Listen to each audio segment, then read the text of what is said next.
Halo, halo, apa kabar Anda semua? Assalamualaikum warahmatullahi wabarakatuh. Apa kabar Anda semua? Selamat Wabarakatuh. menjalankan sholat Idul Adha, merayakan Hari Raya Idul Adha 1444 Hijriah bagi Anda yang merayakannya hari ini. Sementara untuk yang besok juga kita ucapkan selamat. Begitu ya, Bung Rocky ya? Ya, selamat Idul Adha. Banyak hal yang kita alami secara publik, tetapi batin selalu bisa meneduhkan kembali eh, semua hal yang membahayakan kehidupan politik kita, kehidupan keumatan kita. Ya, dan kalau kita bicara Idul Adha itu identik dengan korban ya, atau pengorbanan gitu ya.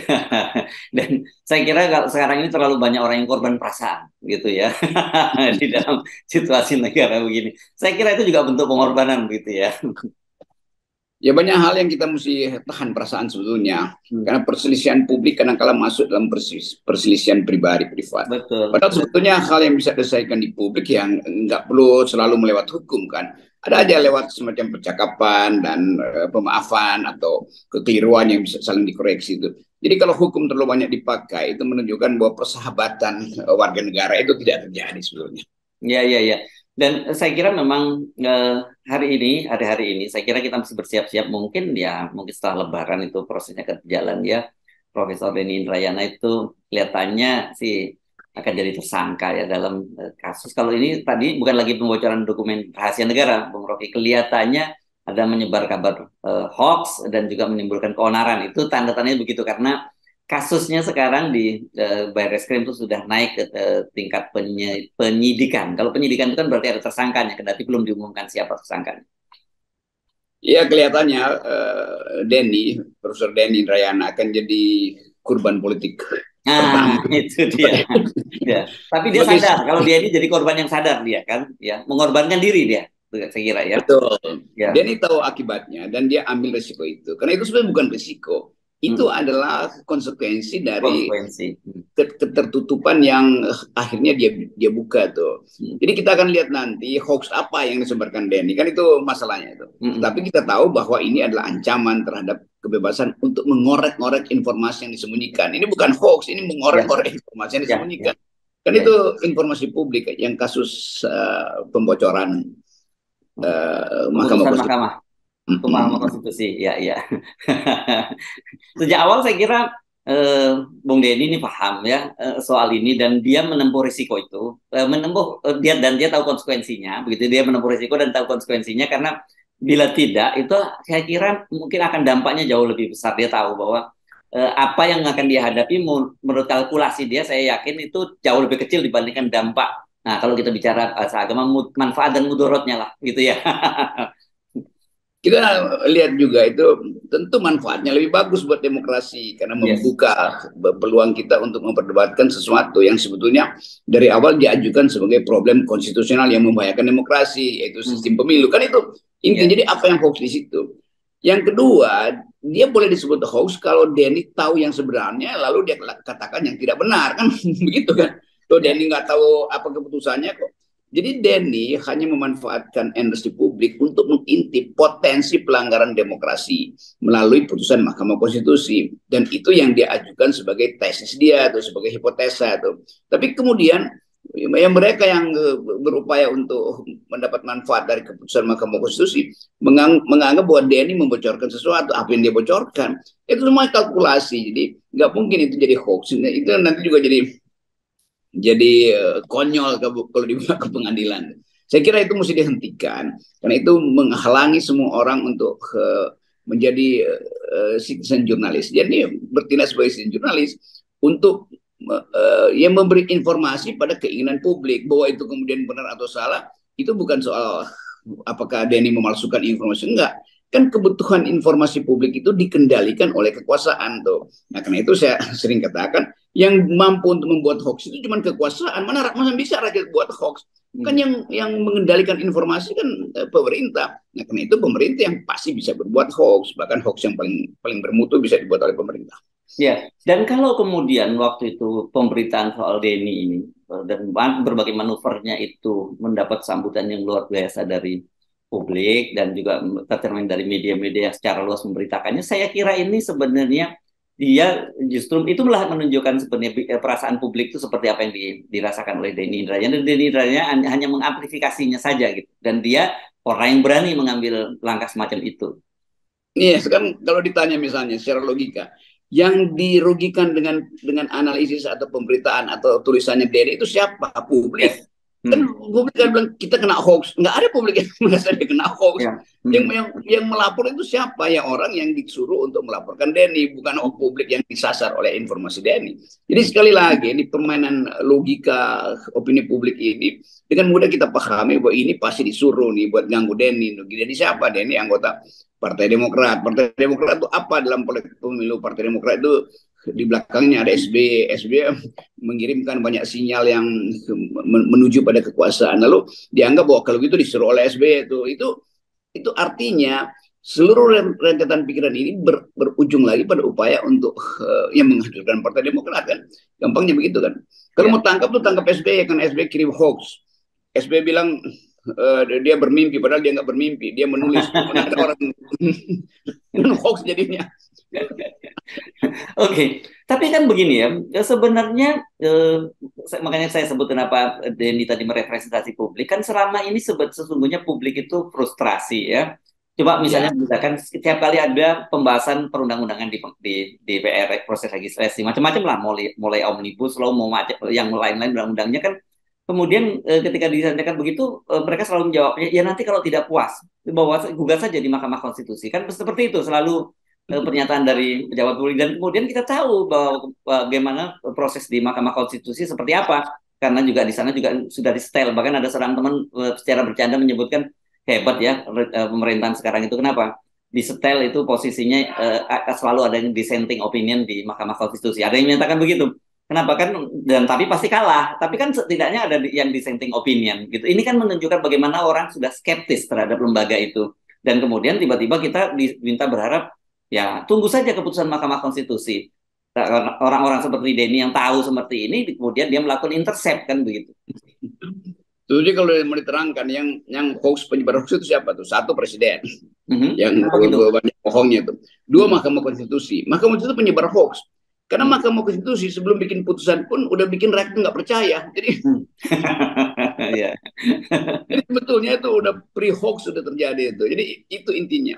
Lain kalau seluruh lembaga demokrasi kita beradab, bisa dipercaya publik, maka publik nggak akan terpengaruh dengan suratnya Denny. Ini masalahnya publik tidak punya lagi trust terhadap lembaga-lembaga tinggi negara, mau kepala negara kayak mau ketua Mahkamah Konstitusi. Jadi publik menganggap apapun yang mereka ucapin itu mending anggap hoax dulu sebelum dibuktikan terbalik. Itu gampang aja kan. Nah, Denny ada di dalam suasana itu, membaca kegelisahan publik, membaca kecemasan publik, membaca potensi publik untuk tidak percaya. Jadi sekali lagi kita mesti menganggap bahwa justru Denny adalah messenger, pembawa berita baik sebetulnya, bukan berita hoax. Ya. Dan betapa menunjukkan Denny ini kemudian jadi target itu kan kalau kita lihat sekarang berubah-ubah. Ini kan tadinya disebut membocorkan dokumen rahasia negara begitu, dan kemudian ini ternyata salah kalau dokumen rahasia negara. Ya sekarang yang dicari itu soal hoax. Kemarin saya menyinggung Kabar Reskrim yang sekarang sudah promosi jadi Kapolri, Wakapolri, dia menyatakan yang masih dicari dulu ininya, kita beli kan gitu. Mereka sendiri sebenarnya bingung, tetapi memang ada semacam kewajiban gitu yang harus mereka jalankan untuk cari-cari celah bagaimana membungkam Denny Indrayana itu.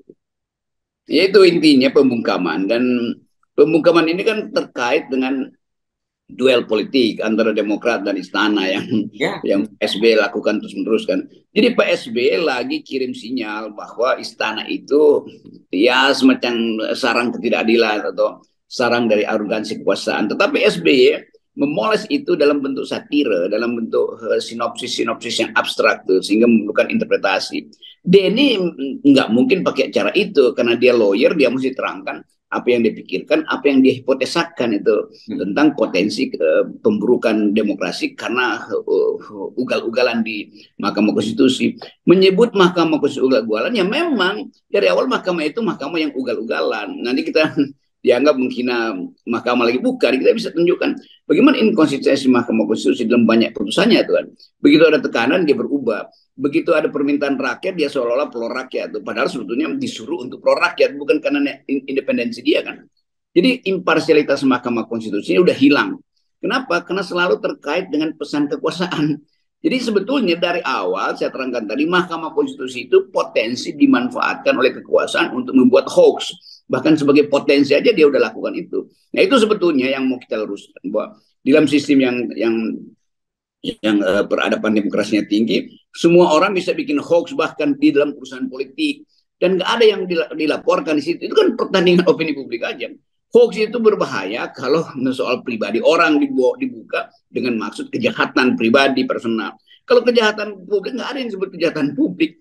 Jadi ini juga, ini saya kira betul kabar reskrim akhirnya mesti berpikir dua kali. Nah, jangan sampai salah merumuskan lalu jadi semacam patokan. Kalau mengkritik pemerintah atau membocorkan dokumen yang dimaksudkan untuk membuka demokrasi menjadi bagus itu dianggap hoax, itu bahayanya begitu tuh. Nah, itu soalnya. Jadi kita mesti bedakan antara hoax yang diproduksi justru untuk memancing opini publik dan hoax yang dimaksudkan untuk menghina atau menyesatkan seseorang secara individual, dan itu membahayakan kehidupan pribadi orang itu. Kan yang dilakukan dia ini nggak ada kehidupan pribadi yang terancam.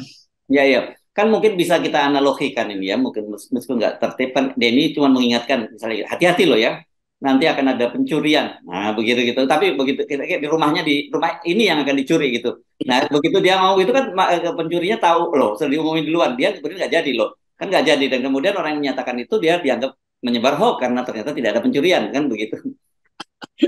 Jadi sampai di situ kita mesti terangkan hal yang sepele sebetulnya. Apa nggak malu penegak hukum nanti membahas hal yang bisa dianalogikan dengan cara yang sangat sederhana itu. Kita bisa bilang ya Jokowi juga menyebar hoax karena dia pindah-pindah endorser ke semua pihak. Kan itu juga bikin hoax kan. Saya pro Prabowo, saya pro Ganjar, itu tiga-tiganya dia bikin hoax sebetulnya tuh. Kalau dia mau jujur, dia cuma boleh bilang saya pro satu orang, nah itu jujur. Kalau pro 3 orang itu artinya hoax. Sampai di situ tafsirnya jadi absurd akhirnya kan. Ya, ya.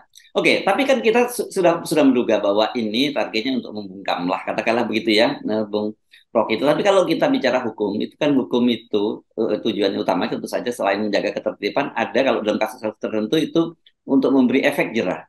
Ya, begitu ya. Dalam kasus Denny mungkin saya menganggap satu pembungkaman yang utama. Tapi apakah kemudian kalau orang seperti Denny Indrayana ini nanti berhasil dibungkam dan itu juga akan menimbulkan efek jerah atau malah sebaliknya? Ya kalau saya lihat Denny bukan sekedar karena saya berteman dengan dia, tapi memang udah jadi watak Denny untuk selalu melakukan penyerangan terhadap sesuatu yang dianggap tidak berdasar. Jadi nggak mungkin Denny itu jerah karena DNA-nya memang tidak ingin jerah kan gitu. Kan begitu banyak hal yang kita lihat cara Denny mengucapkan kalimatnya itu dia lenggang kanggung aja, nggak ada yang dia bayangkan sebagai kejahatan tuh. Jadi sebetulnya nggak ada efek jerah pada seseorang yang oleh publik bahkan dianggap sebagai pahlawan untuk membuka rahasia-rahasia negara itu. Dan nggak ada rahasia dalam negara. Bagaimana ada disebut rahasia negara? Membocorkan rahasia negara itu kalau membocorkan pada lawan politik di luar negeri. Kan nggak ada negara punya lawan politik di dalam negeri kan. Negara itu hanya dianggap berbahaya rahasianya kalau ada pesaing di luar negeri atau intelijen asing itu. Apakah dia ini bocorin pada intelijen asing? Kan enggak. Kalaupun dia bocorin ke rakyat. Apakah rakyat musuh pemerintah? Kan ngaco cara berpikirnya kan. Apa yang disebut rahasia negara? Nggak ada rahasia negara selain apa yang bisa diintip oleh intelijen asing. Ya, ya, ya. Saya kira memang, ya saya sepakat dengan Anda, mestinya kasus seperti ini nggak perlu dilanjutkan. Kasihan polisinya juga, karena banyak hal lain yang bisa dikerjakan oleh polisi, ya, apalagi menjelang pemilu dan pilpres ini kerjaan polisi banyak. Jangan hanya melayani laporan-laporan semacam ini, gitu.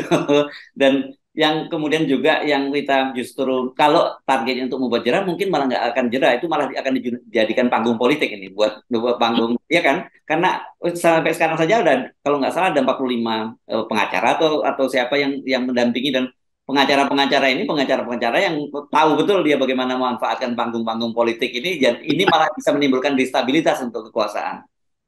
Ya memang itu Dedi memang melemparkan puntung yang masih Hmm. berasap, masih berapi pada ekologi opini publik. Nah itu sebaiknya disiram air, bukan disiram pertalite kan jadinya begitu.